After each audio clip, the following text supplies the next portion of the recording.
The eye for eye passage in Exodus 21, often referred to as lex talionis, is one of the most misunderstood sections of the Old Testament.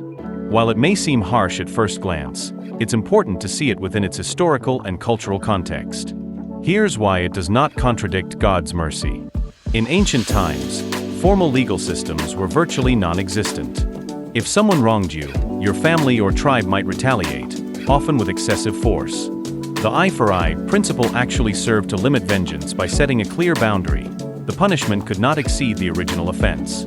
This was a significant step towards achieving justice and curbing escalating cycles of violence.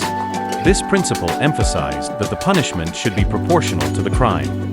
It ensured that the offender would face a consequence equivalent to the harm they caused. This concept of proportionality remains a cornerstone of modern justice systems. The law also acted as a deterrent.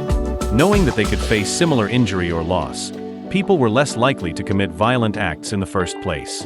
While a literal interpretation might seem to demand physical retaliation, many scholars believe that it was primarily meant to establish a basis for monetary compensation. In this view, the phrase eye for eye represented the value of the lost eye, which would be paid to the victim as restitution. This interpretation is supported by Jewish tradition and the Talmud. When understood in context, the eye for eye passage in Exodus 21 reveals God's desire for justice and order, while also limiting violence and protecting the vulnerable. It is not a contradiction of God's mercy, rather, it expresses it within the framework of the Old Testament law.